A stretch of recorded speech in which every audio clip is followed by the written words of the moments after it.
Hi, guys. Welcome back to the Over 9000 podcast. And in this segment, we're going to be talking more about Sacred Tales. So, what is Sacred Tales? Yeah. So Sacred Tales is a turn-based combat game set in an online overworld. So essentially, players will jump into the game. It's free to play. There's no entry barriers whatsoever. It's available on PC, desktop, iPhone, and Android devices in a cross-play format, meaning that you can battle someone on your phone if they're on PC, if that makes sense. So essentially, it revolves around a Japanese-inspired fantasy world. Um, there are various different areas in the map to explore. We have, for example, the tavern, which will where you it would be where the player gets their quests from on a daily basis. You can also register for knockout tournaments. So we've actually facilitated a knockout tournament structure into the game that works quite similarly to like a brackets elimination style. For example,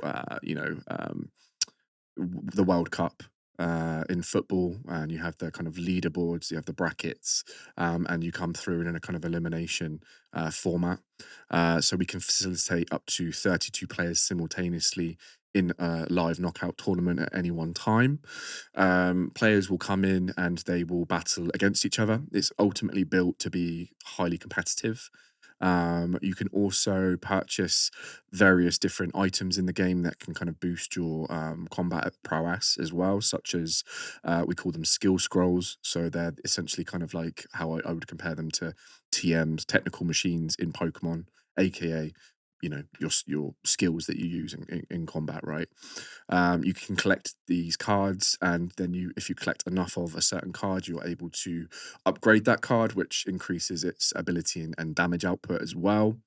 But actually, kind of the kind of core foundations of Sacred Tales is, of course, the turn-based combat experience that players will, find themselves battling against other people online. So it takes a lot of inspiration from Pokemon in terms of the various different elements of our characters that you battle with in the game, which are called Shinsei. These Shinsei are one of 13 elements, for example, sun, ocean, vault, nature, mecha, celestial, and others as well. And essentially, these all have their own different weaknesses and strengths. Yeah. For example, a Sun Shinsei has a very high damage output, but the defense and speed of the Shinsei is a lot lower compared to an Earth Shinsei, which is more defensive based. Yeah. And I was going to say, like, I guess a Sun Shinsei would have high damage to like a water based, vice versa, because it's the opposite. So it works quite similarly to kind of logic in the real world. Yeah. So, for example, ocean is very effective against sun. Yeah. However, sun isn't very effective against ocean. Right. For example, ocean is very effective against earth. Et cetera, et cetera. Yeah. So we have like a massive kind of elemental table with the various different effectiveness potentials of each Shinsei. And this is quite important when we kind of come into the actual mechanics of the turn-based combat itself, right? Because whilst we said we took inspiration from Pokemon, ultimately we personally felt in a kind of competitive environment that the gameplay was kind of too slow. We see a lot of times in Pokemon games where they have very kind of gated restrictions on the competitive scene in Pokemon. Now, what do I mean by that? Essentially, there are lots of moves that get banned that you can't use in official tournament capacities, certain Pokemon that you're not allowed to use in tournaments as And you like well. lose rounds, don't you, sometimes? I remember in Pokemon that you couldn't make a move. Exactly. So that kind of is a good segue to talk about, what makes Sacred Tales unique. Yeah. Because, ultimately with a game being competitive, it needs to have, fast paced and fluid kind of dynamics built into the game. Mhm. And we felt with Pokemon that there was quite a lot of stagnation. There was essentially certain mechanics that were in the game that we felt kind of hampered the experience ultimately. And it's fine because Pokemon was built to be, this single player experience of an RPG, right? And yes, they did add like multiplayer elements to the game, but they were always more of an afterthought. Hmm. With Sacred Tales, it's been built from the very start to, facilitate competitive gameplay. Yeah, it sounds like a lot more of like a high octane, like competitive based game. And obviously there's rankings and stuff that you can build up on the leaderboard. So there's something to work towards. Yeah, exactly. So we have like league systems. Yeah. So we have bronze, silver, gold, and champion. And essentially, all players, of course, start off in the bronze league with 0 points.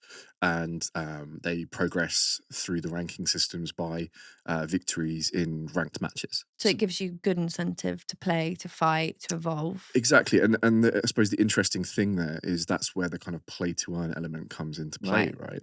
right? Because depending on your positioning in the leaderboards, determines the kind of seasonal rewards that you will be able to claim at the end of a season, and a season is every 2 months. And like what kind of rewards could you get? Like, is it like item based, like clothes, different looks? Like, what is it? All of the things that you mentioned, Yeah. but we essentially with the play to earn aspect and with our upcoming token launch for Load, which is acronym for Reload Games, you'll actually be able to earn Load tokens, which you can then trade or reinvest back into the game to spend. And is that actual currency? Like So it it is actual holds real currency, yeah. currency? So it's backed by actual tangible currency that you can exchange for, Yeah. uh, you know, uh, pounds, dollars, wherever you live. Hmm. So essentially, it's rewarding players is an incredible benefit to crypto. Right. No matter, I mean, we look at the various different protocols on in crypto. There are many different ways to earn. Social fire is the thing where being active on social media and talking about certain brands can earn you money. Yeah. Um, So how does someone like me who doesn't know much about crypto play a game like Sacred Tales and learn about that side of things? Yeah, so one of the things that we wanted to make sure was that we didn't gate the game, and I use the term gate as if it's a well-known word, but what it means is like kind of like gatekeeping, right? Yeah. So entry barriers ultimately with a lot of crypto games, e.g., you have to spend a certain amount of money to enter a season, or you have to purchase a certain amount of NFTs to play the game. Right. And with Sacred Tales, it's completely free. Yeah. Ultimately, we want as many people to enjoy that experience as possible. Right. So is it like a single player experience? Like I know obviously there's going to be other people online, but tell me a bit more about the single player experience. Yeah. So the single player experience is called the Gauntlet mode. Right? So it is obviously still in the online overworld, but you'll be battling against various other kind of NPCs, non-playable characters, and essentially you will be battling in a variety of rounds with them. Right. So you will, for example, in the beginner difficulty, you will face two different opponents. NPC opponents, and you won't be able to heal in between. So it's very kind of strategic, and it kind of brings in that kind of endurance element to the gauntlet, right? So what you'll kind of earn from them is you'll be able to earn things called bento boxes. Yeah. So bento boxes are essentially kind of like loot crates, treasure chests, whatever you want to call them, that you can I love like the idea of a bento box, yeah obviously. fits into like Just the yeah, Japanese it's aesthetic, really and cool. And I guess you don't know what you're gonna get with a bento box. Is it a completely surprise? random. Yeah, completely Yeah. random. So we have varying rarities of items that you can acquire. So like battle items, we call them artifacts. And essentially they come in a variety of rarities, Yeah. with legendary being the top tier. Um, One of the fascinating things actually about this is that any legendary rarity item, a player is able to actually extract from the game as an NFT, Right. and then trade it on secondary marketplaces as another incentive or mechanism to convert their in-game assets into tangible currency to spend in the real world, right? Yeah. And for us, that's kind of I find that really exciting because it makes the kind of reward from finding one of these rare items kind of amplified, Hmm. when especially when you kind of tie in real world interoperability.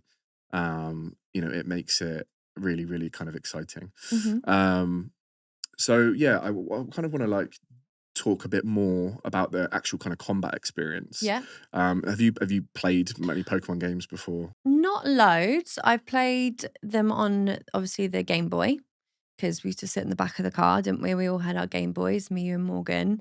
I It's the only remember way there they could was, keep us quiet, wasn't it? yeah, literally, I always had to sit in the middle seat and have elbows either side of you two fighting each other. Yeah, But yeah, we used to sit and we obviously used to play. And I remember very clearly sort of like walking, used to hate walking through all the bushes because I'd come across wild Pokemons that I yeah. didn't want to fight. So I just used to like Just wanted sack to them off. explore. Yeah, I was like, screw that, basically sack them off Yeah, and just keep walking. And I just enjoyed, I feel like for me, I enjoyed more of like the wandering around, going into the hospital, going into people's houses. I like the side missions more mm, than the actual combat side.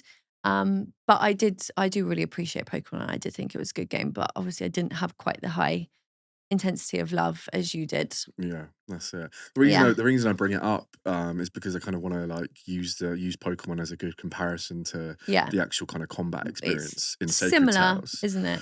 It's similar in ways, like I mentioned with the elemental kind of affinities, the super effectiveness and the reduced effectiveness, the kind of variation of stats that you have as well. I think we're a little bit more involved in terms of how the stats are kind of calculated with elements, where Pokemon, obviously, it's the different types of Pokemon that kind of give you the allocation of stats, right? For example, a Nidoking, which is a a big creature, is obviously not going to have much speed, right? So that's kind of how they pivot. But our kind of basis for stats is more based on their elements. So yeah, what I kind of wanted to pick up on in that is the actual kind of core combat experience of Sacred Tales. So when you come into a battle, you're against your opponent, whether that be an NPC or another player online. Essentially, the way that Pokemon works is that when I change my Pokemon, I have to almost pay a penalty to do so, right? So I Mhm. lose that turn. It makes me vulnerable to essentially they get a free hit on me to when I do make adjustments to my team. So what that does really is it affects the kind of player psychology, because you're thinking in your head, well, that's a bit of a hindrance, really, right? To kind of change my Pokemon, because I'm going to get a hit back on me. I'm not going to be able to do anything for that round.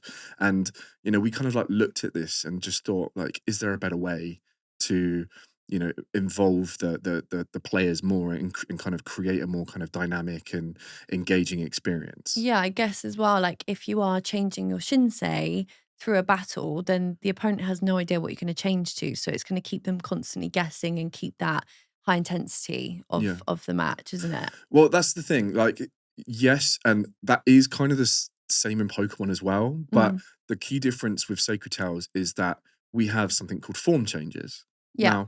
Now, form changes enable you to change your Shinsei's form mid battle to any one of your other three Shinsei that you've taken into battle with, Yeah. and still use a move in the same round. Right. So that might seem insignificant, but the reality of it is it completely changes the combat experience. Yeah. We've gone even further in the sense that we have like a unified health pool and energy pool. Right. So it's not individual health amounts for your Shinsei like it is in Pokemon, right? Like, for example, my Squirtle has 100 health points, and once those health points go to zero, he's defeated and I can't use him again, right? Hmm. In Sacred Tales, the health points are kind of tied to the player. Yeah. So what it does is it enables a lot more kind of fluidity in the kind of combat experience, in the sense of that what you mentioned in terms of keeping the your opponent guessing is almost amplified by a magnitude of 3 or 4, right? Because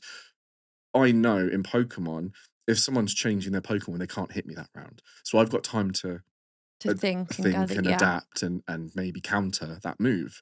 But in Sacred Tales, it's so fast paced and fluid that I don't. I'm on a 30-second time limit.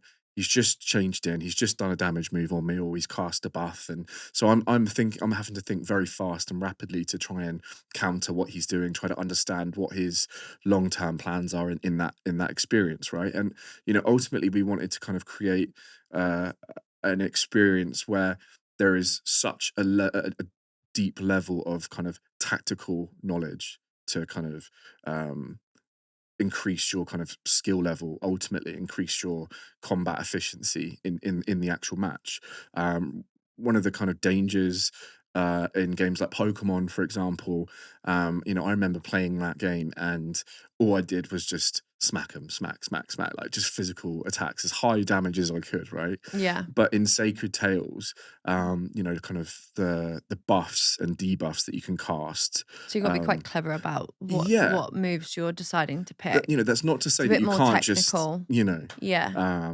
headbutt your keyboard and hope for the best kind of Mm. thing. But you know, ultimately, you're going to find a lot more success if you kind of think more strategically about what you're doing, and it's almost kind of like a game of chess. You know, I Mhm. think chess is such a great inspiration for how much depth such a simple game on the surface can have, right? It can turn at any point as Exactly, well. like the level that you can get to in chess, the amount of moves, thinking ahead, setting up certain Yeah. actions, you know, I Takes think strategy. exactly, and I think that kind of the strategic element is something that we leaned into very heavily, but then at the same time, that kind of fluidity with the form changes and the kind of fast-paced mechanisms that creates, still keeps that kind of, you know, adrenaline high whilst during combat. Yeah. This is something else that we are really kind of excited for is something called battle rolls, um, to kind of give a kind of experience of where that kind of came from or the inspiration behind that. Huge League of Legends fan, massive teamfight tactics advocate, you know, auto chess from Dota, Defense of the Ancients. Essentially, there are kind of synergies that you can benefit from. So, to give the kind of clear, direct example in Sacred Tales, there are three different battle roles. So Yeah. we have the Striker battle role, Sentinel. Sentinel, Mystic. and Mystic. There you go. I'm Oh, there we learning. go.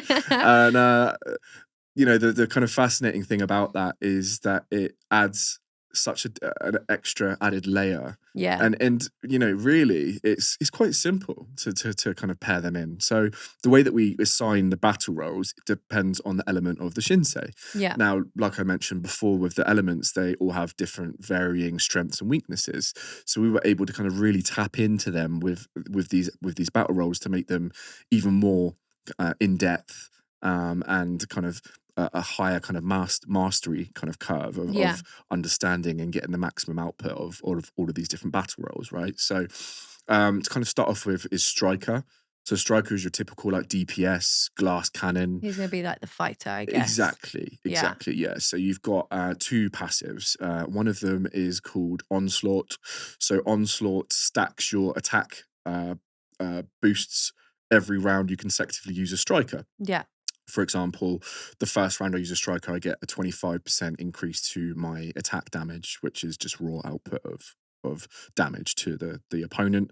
That increases all the way up to 150%. So if I use my striker for 6 consecutive turns, I'm dealing 150% more damage. We also have another passive called dual wielding in Mhm. the striker form. Dual wielding increases your critical strike chance all the way up to 40% in that sixth consecutive round that you use, and critical strikes increase the damage by an extra 50%. So we're dealing 150% damage. Plus the stack of the onslaught, which is giving the 150% damage increase, right? Um, so, you know, you're going to find examples of people preferring different kind of play styles. Mhm. So then that brings us to the Sentinel battle role now. So Right. this is for a kind of a player that prefers a more defensive strategy, more kind of tactical, dragging things out a little bit more. They are typically a lot higher in their kind of defensive statistics, meaning that they absorb damage a lot more. Right. You know, for example, if I'm up against a striker Shinsei, I may want to pivot to my Sentinel to Yeah. reduce that kind of attack buff that striker Shinsei is getting, Yeah. and be able to kind of stay in the fight a bit more, if that makes sense. Yeah. So the Sentinel has again two bonus abilities that it gets. One of them is called Fortification, which is pretty much as it sounds. We stack defensive bonuses on the Shinsei every consecutive turn that it's used, all the way up to 100%. That's on a 5 round threshold. So at the 5th round of using a Sentinel, I will get the 100% defense buff. And actually, one of my favorite abilities that we have in the battle roles is Riposte. Mhm. So that again, that's tied to the Sentinel. Yeah. Now, Riposte reflects 33% of all accrued damage back every 3 rounds. So let's say, for example, a striker is, you know, absolutely kind of battering down the, you know, the it's a bad analogy. I'm going to carry on though. It's essentially kind of I'm up against the wall and I'm getting a lot of damage dealt to me by this striker. I'm going to switch to my sentinel and I'm going to Hmm. reflect that damage back Right. on him, right? So not only do I absorb the damage better, but I also reflect a lot of that kind of pure damage back to Does it the reflect the full damage that they're putting across to your, like, a percentage of the damage? well, it's an interesting one because obviously it's accrued over 3 turns. It essentially acts as an added attack, Right. because 33% over those 3 rounds essentially equates to what, like 99% Yeah. damage that you receive. So that stacks on your next attack. So Hmm. let's say I have absorbed 800 damage. To give context, my total health points are like 2,000. I've absorbed 800 damage. I am on my 3rd round, so I do my attack. Yeah. Now, my attack then stacks with that riposte damage to create a huge damage attack to the enemy. Right. So it can really, if played correctly, it can really kind of turn the tide in battle. There's Right. never one moment where you think, "Oh, I've definitely won this game." Like there are always ways and methods to get back in and turn the tides. And where do you battle? Like, there's a place that you can go to? Like, Yeah, so you can challenge players online at any time. yeah, So anyone that you so there's see like a running around, stadium that there you is. will meet at. Yeah, so well, no, you can battle anyone anywhere. Oh, cool. Okay. That was taken from my kind of early days of playing RuneScape, where you could literally duel Yeah. anyone everywhere. They Yeah. changed that in later editions, but I really liked it. Yeah, I So like that. Yeah. I kind of like that freedom. However, that doesn't count as like a ranked match. Okay. That's done to kind of stop kind of players abusing the system. For example, I create 2 accounts and then I just keep them battling each other and keep boosting that Oh, person's okay. Yeah. points. Does that make sense? Yeah. So by having the kind of random find a match option for ranked matches, can eliminate some of that abuse of the intended ranked leaderboard systems. Yeah. But there is one more battle royale that we missed. Oh, Sentinel? No, Mystic. Mystic, sorry. Mystic. Yeah. This Yeah. is actually my favorite one. Yeah. When I used to like when I played Pokemon in the past, I very much went with like a strategy with my Pokemon called Darkrai, right, which was like a kind of Like a ghost purple ghost guy. legendary. Yeah. No, that's Gengar. Oh, okay. Not, I knew he was a ghost. yeah, yeah. Yeah. Gengar's awesome too. But essentially what you would do with him is you would boost up his stats to such a high amount and essentially firstly you would put them to sleep, Hmm. right? And then you would use those 2 or 3 rounds to boost your attack to astronomical levels. Yeah. Then once you get to that point, then you are able to perform this move that allows you to hit first You just always. straight up So then you obliterate just them. obliterate them. Yeah. And Nice. most of the time, it went wrong. Oh, Like I didn't pull it off, but when I did pull it off, it was just the most very satisfying rewarding. feeling ever. And I wanted Yeah. to create that sense of play style in Sacred Tales as kind of like a meta strategy. Meta being like a popular, play style that's effective, Yeah. right? So, Mystic essentially you can buff and debuff Hmm. with amplifications. So our first passive for Mystic is something called amplification. Yeah. Kind of set myself up for that one. And what that does is that increases the buffs and debuffs that you cast on either yourself or your opponent. And that increases each consecutive round up to 5 rounds again. So by the 5th round, I could be putting a buff on that's amplified by 200%, right? Which is going to increase, let's say, I increase my attack stat, for example, and I have the buff, the amplification buff, playing a part in that. Well, I'm going to gain a lot more statistical, stat boosting if I utilize the Mystic form. Yeah. And secondly, we have infusion, which is like a health and energy regeneration. So it's a way for the player to kind of control their energy management more effectively in the game. Energy management is a really, really important aspect of it, right? Because if you're going to just cast high output energy moves constantly, you're going to burn out of energy really quickly and you're going to be a sitting duck. Yeah. So you have to kind of balance that out as well. And that's kind of where the tactical element comes from. So then my strategy then that I have had a lot of success with my beta testers is I go into my Mystic form. I utilize the kind of buffs, boosts that I get. I boost my attack to really high levels again, kind of like that Darkrai kind of thing, Mhm. right? I then form change into my striker form, and I absolutely hammer time, right, with my attack boosts, because that's the thing. Buffs and debuffs are kind of linked to your player rather than the individual Shinsei, which again is different from Pokemon in the sense that if I buff my Blastoise and I change to my Charizard, then the buff doesn't transfer over to the Charizard, right? Yeah. So again, it kind of creates that new dynamic and kind of thought process of um, you know, what is the best strategy I can use? Like, I want to give people the freedom to come up with their own creative strategies and still win. Yeah. And that isn't to say that someone could just come and just, you know, bash me to the point I lose and the tacticalness kind of thing goes out the window. I can still lose. Yeah. But if I play my cards right, Right. victory is a lot more sweet, if Yeah. that makes sense. Cool. That was really good talking about that. Yeah, I enjoyed that. good. We will join you guys on the next episode and we'll talk more about like the NFTs, the Aura collection, Upcoming and updates. upcoming updates and more Exciting. about the game. Thanks for listening.